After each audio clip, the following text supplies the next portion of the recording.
অভিনন্দন বন্ধুরা, gossip girl অর্পিতাতে আপনাদের সকলকে স্বাগত। আমরা চলে এসেছি আজকে বেলঘড়িয়া স্টেশনে। তো বাড়ির সবাই এসে গেছে, সবাইকে নিশ্চয় দেখা যাচ্ছে। মা তাকাও, সবাইকে দেখা যাচ্ছে। বাপি তাকাও, আরে বাপি তাকাও, সবাইকে দেখা যাচ্ছে। বাপি শুনতে পারিনি তাই জন্যে। তো আমাদের নতুন ভিডিও ব্লগ আসতে চলেছে, তারাপীঠ, মিশন তারাপীঠ। তো দেখা হচ্ছে পরপর সিরিজে। চলো টাটা।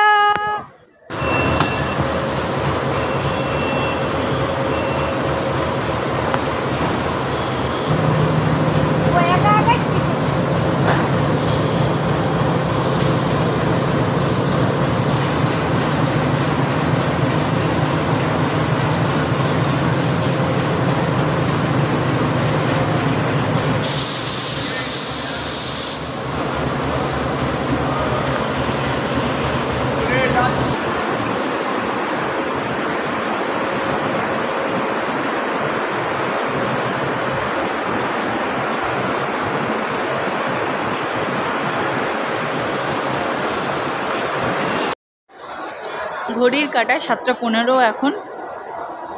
তো আমরা এখন পৌঁছে গেছি শিয়ালদা স্টেশনে। তো শিয়ালদা থেকে আমাদের গন্তব্য স্টার্ট হবে, আর আমরা এখন ট্রেনেই রয়েছি। তো আপনাদের ভিডিওটা দেখাতে, তাই জন্য আমি ট্রেন থেকে একটু বাইরে বেরিয়ে এসেছি। তো মা তারা এক্সপ্রেস, যেটা রামপুরহাট, শিয়ালদা রামপুরহাট নামে পরিচিত। তো ট্রেন নাম্বার হচ্ছে 13187। তো আমরা মোটামুটি শিয়ালদা থেকে 7:20 নাগাদ বেরিয়ে যাব গন্তব্য তারাপীঠের উদ্দেশ্যে। আমরা অ্যাকচুয়াল নামবো তারাপীঠ স্টেশনে পৌঁছবো। তো সেখান থেকে হোটেল দেখে তারপরে আমরা আমাদের ব্লগিং আবার দেখাতে থাকবো। তো পেছনেই চলে এসছে Sambit Dutta, my husband, my dearest husband. ও ট্রেন এখন লেটও আছে, 3 মিনিট লেট। অ্যাকচুয়ালি 7:20 ছাড়া দেয়, এখন 7:17 হয়ে গেছে। তো দেখা যায় কটায় ট্রেন ছাড়ে, আর আপডেট তো দিতেই থাকছি। দেখা হচ্ছে গসিপ গার্ল অর্পিতা। আমার দিদা ট্রেনে উঠতে একটু কষ্টই হচ্ছে, ট্রেনও পুরো ফাঁকা, এখনো উঠতে ওঠেনি।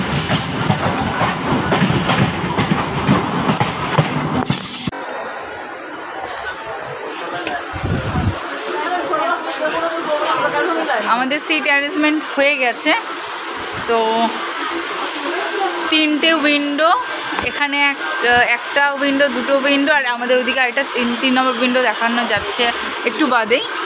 আর এখানে মোটামুটি আমার দিদা সিট নিয়ে নিয়েছে, ও টেম্পোরারি সিট নিয়েছে, আর এরা পার্মানেন্ট সিট নিয়ে নিয়েছে আপাতত। আর এখানে রয়েছে বাপি, আর এদিকে বাবা।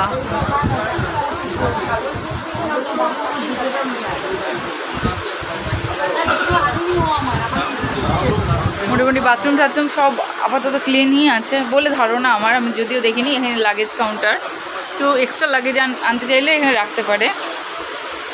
যে নর্মালি এখানে বেসিন, মিরর সব ওয়াশেবলই আছে, সব ক্লিনই আছে, নর্মালি যেমন থাকে সেই হিসেব মতো ট্রেন অনেক ক্লিন আছে, সব ওয়াশ আছে, সবই আছে মোটামুটি।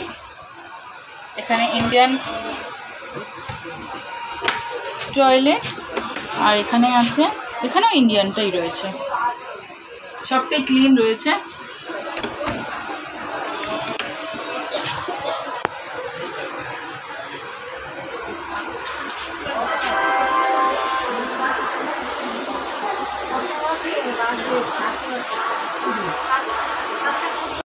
আমরা মোটামুটি এখন ট্রেন আমাদের রাইট টাইমেই আছে। কি 7:20 তো ছাড়লো, দেখি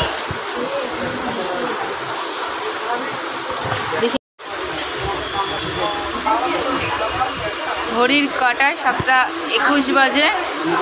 ট্রেন আমাদের ছেড়ে দিয়েছে শিয়ালদা স্টেশন থেকে। মোটামুটি কম্পার্টমেন্ট আবার তো ফাঁকাই।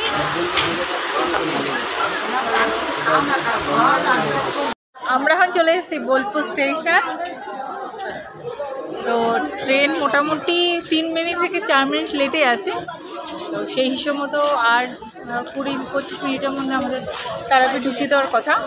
এখন বাজে 10:21, 11:12 নাগাদ, 11:05-10 টাইম আছে অ্যাকচুয়াল। ওটা হয়তো একটু ডিলে করে 11টা 12-13তে ঢোকাবে, সেরকম টাইমে ট্রেন ঢোকাবে আমাদের তারাপীঠ রোড। তো এই তোমরা একটু হ্যালো বলো।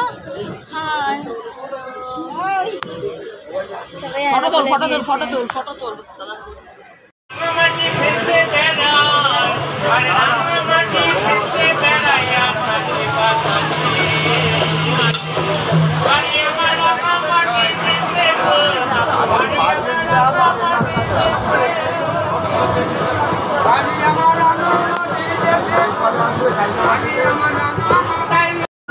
খালি যদি মেশিনের প্রবলেম হয় তাহলে খালি আমার বক্তব্য হচ্ছে দিনের তাহলে খালি প্রবলেম হবে না, তাহলে আপনার ওভারঅল ওই অ্যাটলিস্ট যদি ওই ফিল্টারটাও আমি ধরি তাহলে ওই ফিল্টারে যা যা টেস্ট হয় সবই প্রবলেম হবে।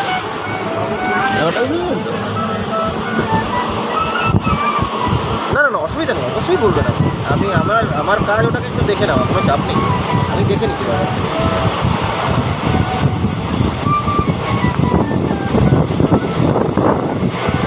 ওকে কোনো অসুবিধা নেই, আমি ইঞ্জিনিয়ারকে বলছি ওটা দেখে নিই। আর আপনারা কি কন্ট্রোল চালান?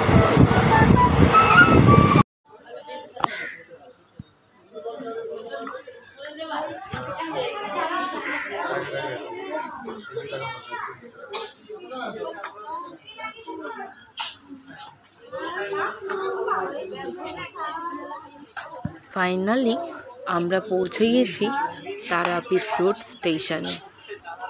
এটি আমাদের অনেক দিন আগেকার থেকে প্ল্যানিং, তাও বছর 5 আগে থেকে প্ল্যানিং চলছে যদি আমরা তারাপীঠ আসতে পারি।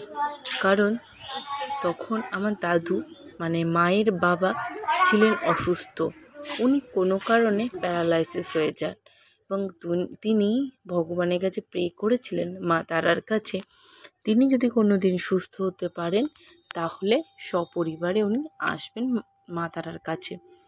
কিন্তু কোনো কারণে তিনি আর আসতে পারেননি এবং তার সদ্গতি তিনি লাভ করেন, তাই তার পক্ষে আর আসা সম্ভব হয়নি। আজ তিনি আর নেই আমাদের মাঝখানে। সেই দাদু মানে যার জন্যই আমি জীবনে যাই পেয়েছি না কেন তাদের আশীর্বাদই সমস্ত কিছু, তো তাকে উদ্দেশ্য করে তার স্মরণেই আমি চেষ্টা করেছিলাম সকলকে নিয়ে এখানে আসার, তারই পরিকল্পনা ছিল এটা। যাই হোক, তাকে মনে রেখেই আমি এখন তারই সমস্ত পরিবারকে নিয়ে, হ্যাঁ এর মধ্যে আমার শুধু মামা মামি ভাই বোন প্রেজেন্ট থাকতে পারেননি, ওরা থাকতে পারলে আমার আরও ভালো লাগতো। ওদের পড়াশুনো, ওদের পরীক্ষা এবং সমস্ত কিছু চাপে পড়ে ওরা আসতে পারেনি। তো যাই হোক, আমরা সকলে মিলে এসেছি তারাপীঠ স্টেশনে। এখানে মায়ের দর্শন করেছি, দেখা করেছি বিভিন্ন বামন ভিটে, বামা প্রসাদের ভিটে, দেখার পর মনটা মুগ্ধ হয়ে যায়। যাই হোক, অনেক দিন ধরে প্ল্যানিং ছিল এখানে আসার, এখানে আসতে পেরেছি মায়ের ডাকে, মায়ের টানে আমরা এসেছি এবং 7টা দিন 2টো দিন আমরা এখানেই কাটাবো। তারপরে সমস্ত কিছু তোমাদের সাথে শেয়ার করব এই ভিডিওর মাধ্যমে। এখানে বোন এবং মেয়ে দুজনে মিলে স্লিপ কাটছে। আমাদের এই রিসর্টটার নাম ছিল পূজা ইন্টারন্যাশনাল। এখানকার অ্যাকোমোডেশন খুবই সুন্দর ছিল, এখানকার গ্রিনারি, এখানকার রুম সবই ভালো ছিল, কিন্তু একটু প্রবলেম হয়েছিল, ওরা রুমটা দিতে আমাদের একটু দেরি করিয়েছে। মানে ওদের যে ক্লায়েন্ট ছিলেন তিনি মন্দিরে পুজো দিতে গেছে, তো তারা এখনো ফেরেনি বলে আমাদেরকে রুমটা দিতে পারেনি। আমাদের রুম বুকিং ছিল 2টো, মানে 4 বেডের 2টো রুম, মানে একটা বেডে শুতে পারবে 2জন, তো 2টো বেডে 4জন, তো আমাদের টোটাল সংখ্যা ছিল 8 জন। তো 2টো রুমে 8 জন 4 জন করে হয়ে গেছে। তো ওদিকে বোন আর মেয়ে ড্রেস চেঞ্জ করে নেমে পড়েছে সুইমিং পুলে। আমরা অল্প একটু স্নান করে চলে এসেছি ডাইনিংয়ে। এখানে এসে আমরা আমাদের ব্রেকফাস্ট কমপ্লিট করেছিলাম, লুচি, তরকারি, চাটনি আর মিষ্টি দিয়ে। সেইটা কমপ্লিট করে আমরা বেরিয়ে পড়েছিলাম মন্দিরের উদ্দেশ্যে। তো মন্দিরের ব্লগটা আমি আপনাদেরকে একটু পরেই দেখাবো।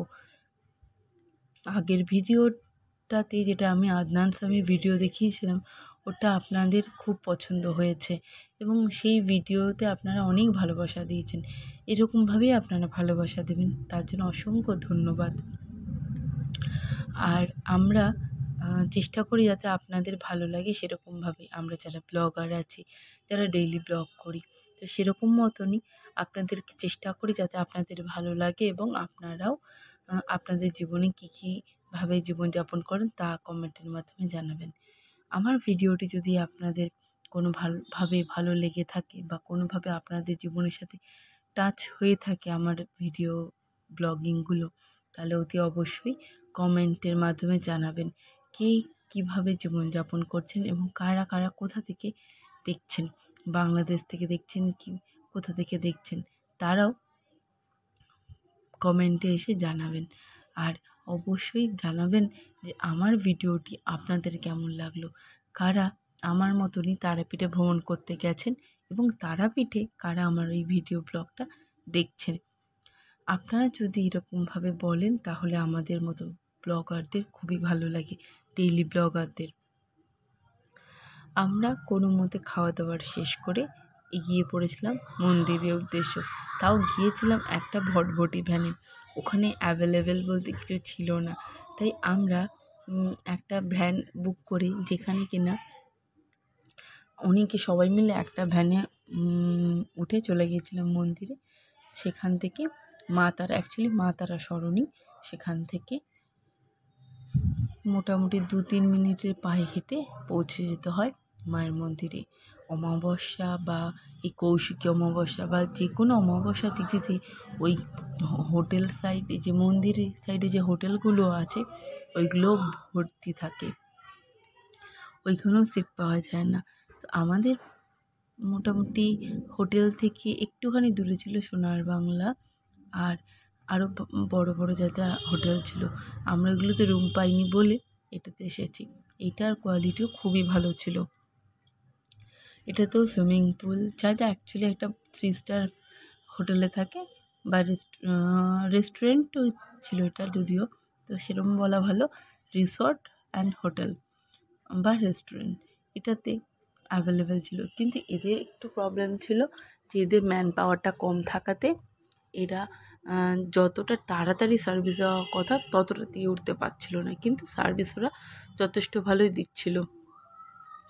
কেউ যদি রাত 11টাতে এসেও খাবার চায় তখনও তারা খাবারটা দিতে পারছিল, কিন্তু বুকিংটা একটু আগে করতে হবে। মোটামুটি 8:30টার মধ্যে খাবারের বুকিংটা দিয়ে দিলে এদের পক্ষে সুবিধে।